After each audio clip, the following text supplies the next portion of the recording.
میں اب علامہ صاحب آپ سے جانوں گا کہ عظیم جرت اور بہادری کی داستانیں رقم ہوئی ہیں اس جنگ بدر کے مارکے کے اندر، اور وہ جو جذبہ شہادت تھا نا، اس پہ تھوڑی سی لازمی گفتگو کریں کہ جیسے کہ ایک کم سن صحابی جو ہے حضرت عمیر بن ابی وقاص جو چھپ رہے تھے کہ کہیں میری کم عمری کی وجہ سے شاید حضور صلی اللہ علیہ وسلم مجھے جانے سے روک دیں، ذرا اس واقعے کی تھوڑی سی جو ہے وہ کا محبتوں سے بھرا ہے، کیا بات ہے، اور ایسی وفا کی داستان ہے کہ جس کی بدہ مثال نہیں پیش کر سکتا۔ کیا بات، کیا بات۔ وہ ننھے معاذ اور معوذ، وہ سپاہی حضور کے جو کم سن ہیں لیکن میدان بدر میں حضرت عبد الرحمن بن عوف کے پاس پہنچتے ہیں اور کہتے ہیں ہمیں بتاؤ ابو جہل کون سا ہے؟ اللہ اکبر، اللہ اکبر۔ تو آپ نے کہا ابو جہل تو وہ جو سردار ہے وہ کھڑا ہے، لیکن تم بتاؤ کیا کرنا ہے تم نے اسے؟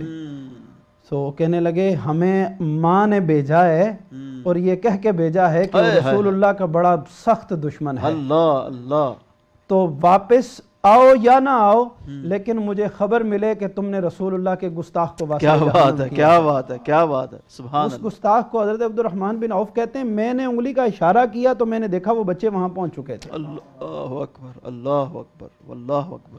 اور یقیناً جی بڑا ایمان افروز چھوٹے چھوٹے بچے اور وہاں پہ پہنچ چکے ہیں، اور محبتوں کی وہ داستان ہے۔ حضرت سواد رضی اللہ تعالیٰ عنہ صف میں کھڑے ہیں، آپ کا پیٹ تھوڑا سا باہر ہے، حضور نے چھڑی مبارک لگائی، استوی یا سواد، صف میں برابر ہو جا۔ اللہ اکبر۔ تو ہر ایک بندے کا اپنا ذہن ہوتا ہے نا۔ حضرت سواد کہنے لگے یا رسول اللہ، اللہ نے آپ کو حق کے ساتھ مبعوث کیا ہے، آپ مجھے جو ہے نا اس کا بدلہ دیں، آپ نے جو جہاں چھڑی مجھے لگائی ہے مجھے تکلیف ہوئی ہے۔ تو حضور نے فرمایا کہ لے لو بدلہ۔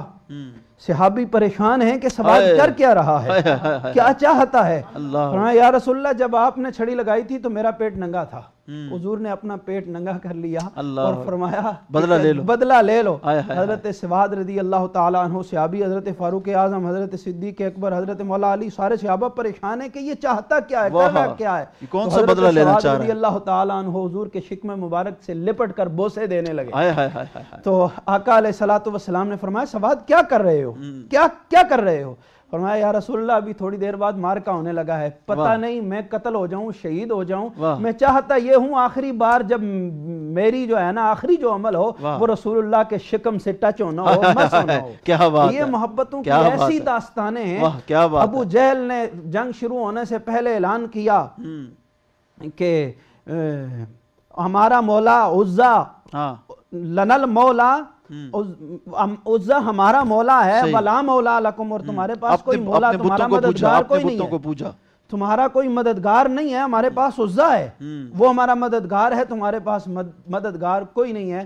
حضور نے فرمایا علی اٹھو اسے مدینۃ العلم نے جو علم کا میں نے تجھے فیض دیا ہے اسے یہاں پہ صرف کر، اسے بتا کہ اس کا جواب کیا ہے۔ آپ نے فرمایا کافر کیا کہتا ہے جواب میں تجھے دیتا ہوں۔ کہا عزا ہمارا مولا ہے، ولا مولا لکم، اور تمہارا مولا کوئی نہیں ہے۔ آپ نے فرمایا اپنا منہ بند کر، اللہ مولانا ولا، اور اللہ مولانا ولا مولا لکم، اور اللہ ہمارا مولا ہے، تمہارا یہ بت کچھ نہیں کر سکتا، لیکن اللہ کی مدد پہنچ چکی ہے، تو دیکھے گا کہ کیا مدد جو ہے نا یہاں پہ پہنچتی ہے۔ اور مولا حیدر کرار نے ایک جو ہے نا لمحے میں جب حضور نے ابتدا فرمائی تھی اسلام کی، تو اس لمحے جب لوگوں نے آپ کو جھٹلایا تھا آپ دل برداشتہ ہوئے تھے، 9 سال کی عمر ہے، حضور نے فرمایا تھا مولا علی پاک نے کہ حضور آپ پریشان نہ ہوں، میں ان کی گردنیں اڑا دوں گا جو آپ کا دل دکھاتے ہیں۔ حضور نے فرمایا میدان بدر میں آپ کے لیے دعا فرمائی، حضور نے سینے سے لگا کر، اور ایک تلوار ذوالفقار آپ کو عنایت فرمائی۔ جب آپ میدان میں اترے تو ہاتف غیب سے آواز آ رہی تھی لا فتح الا علی، لا سیف الا ذوالفقار۔ اور لوگوں دیکھ لو آج بدر کے میدان میں یہ جو ہے نا جنگ بتا رہی ہے کہ علی جیسا جوان نہیں ہے اور تلوار ذوالفقار جیسی تلوار نہیں ہے۔ بڑی خوبصورت۔ اور یہ لمحے ہیں کہ 70 کافر واصل جہنم ہوئے، اور روایت میں آتا ہے 40 ایسے کافر ہیں جنہیں مولا کائنات نے واصل جہنم فرمایا۔ کافروں کو واصل جہنم حضرت مولا علی نے کیا ہے۔ تو میدان بدر حضور کی محبت کی وہ داستان ہے جس کی مثال زمانے میں نہیں ملتی ہے کہ حضور کی محبت کو دل میں رکھ کر جب صحابہ میدان میں اترتے ہیں ایک سے ایک بڑھ کر وہ جو ہے نا جاتا ہے میدان میں کہ میں حضور پر اپنی جان واروں، میں حضور پر اپنی جان کو جو ہے نا قربان کروں. ایسی زمانے میں مثال نہیں ملتی اور نہ ہی قیامت تک کوئی مثال ایسی پیش کر سکے گا، کوئی بھی ایسی مثال پیش نہیں کر سکے گا. میدان بدر میں جو حضور کے صحابہ نے وفاداری، اور یہ بتا دیا ہمیں کہ جب تک تم حضور کے وفادار رہو گے تمہیں کوئی پسپا نہیں کر سکتا، کیا بات ہے، کوئی تمہیں رسوا نہیں کر سکتا. تمہاری تقدیر کے فیصلے یہود و نصارہ نہیں کریں گے. تم گنبد خضرا کے مکیں سے محبت کا رشتہ جوڑ لو، پھر یہ دنیا نہیں بلکہ لوح پر جو فیصلے ہونے ہیں وہ وہی ہوں گے جو تمہاری زبان سے نکلے گا. بڑی خوبصورت بات. محمد سے وفات ہونے تو ہم تیرے ہیں. یہ جہاں چیز ہے کیا، یہ تو کوئی اس کی حیثیت ہی نہیں ہے رب کی بارگاہ میں.